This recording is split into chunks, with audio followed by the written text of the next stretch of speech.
Olivia Rodrigo bashes Taylor Swift in new song. At first blush, Rodrigo's new song Vampire appears to be about one of his previous boyfriends. It sounds like the lyrics to a sad song, with phrases such as, "6 months of misery you sold as some forbidden paradise, I loved you truly, you gotta laugh at the idiocy," as well as other phrases that seem quite similar. A significant number of Rodrigo's fans cited her ex-boyfriend Adam Faze as a primary source of motivation. However, this hypothesis was debunked when representatives for the musician who's famous for the song Driver's License stated that this song isn't about Adam Faze. Hello everyone, and welcome to our channel's another video. In today's video, we are going to discuss Olivia Rodrigo bashes Taylor Swift in new song. Stay tuned to find out, so let's start our video.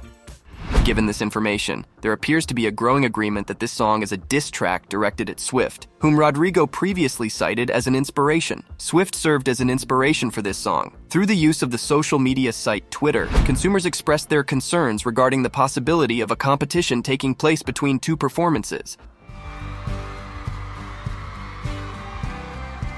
One user remarked, "Sorry, but no one can convince me that song isn't about Taylor Swift being the bloodsucker or vampire she's singing about, but she's masking it by making it appear to be about a boy." And another user echoed this sentiment, saying, "I'm sorry, but no one can convince me that song isn't about Taylor Swift being the bloodsucker or vampire she's singing about." A listener shared their opinion, saying, "The more I listen to Vampire, the more I'm convinced that it's about Taylor Swift." Therefore, what exactly is going on in this situation? It has been claimed that Rodrigo and Swift are having a quarrel with each other. The two reportedly became close friends soon after, with Rodrigo proclaiming herself to be the world's biggest Swiftie during an interview on the radio. Reports indicate that the two became good friends almost immediately. Swift has also been fair to the 20-year-old, praising her abilities on Instagram and uploading footage of herself performing alongside the younger artist. They were able to speak with one another in person for the first time at the Brit Awards in 2021, where they also posed for a selfie together. The alleged conflict between these two parties raises some interesting questions. It has been hypothesized that this was brought on by the use of a sample from another one of Taylor Swift's tracks titled Cruel Summer. After some time had passed, it became evident that Rodrigo had made an arrangement to pay Swift and her colleagues a considerable amount of money in royalties in exchange for a 50% ownership stake in the music. The deal also stated that Rodrigo would pay Swift and her collaborators a percentage of the profits from the song.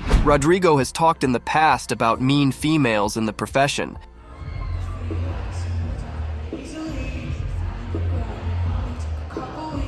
Despite the fact that she has not yet provided a formal response to the matter. "Same," was Rodrigo's response when the interviewer stated that there was a lot of bullying and a lot of jealousy, and a lot of people I'd adored my entire life were mean girls.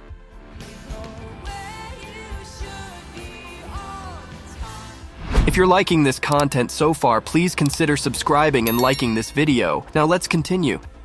Who knows whether this supposed animosity is real, given that the two haven't publicly engaged with one another since the incident that sparked it. After the release of Rodrigo's album Sour, it became very clear that Taylor Swift had influenced the musical direction of one song titled "One Step Forward, Three Steps Back." This was due to the fact that the song contained an interpolation of Swift's smash song, New Year's Day. When asked about Taylor Swift's song, Rodrigo remarked, "I came up with the one step forward concept, and I sort of wrote a verse and a chorus."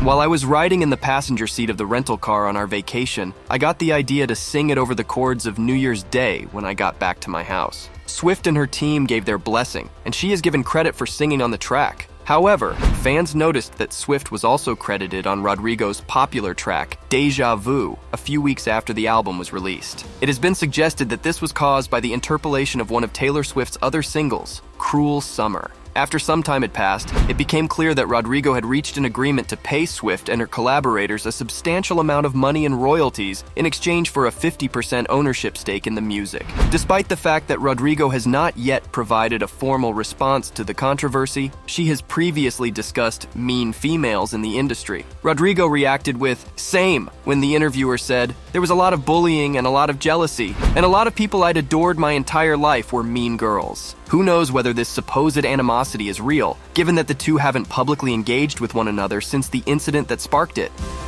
That's all for today's video. Tell us in the comment section, how was today's video? I hope that you find this video interesting. You can subscribe and watch more videos on our channel to keep up with more content. See you in the following video with some more notable celebrities, facts, and stories. And until then, stay tuned.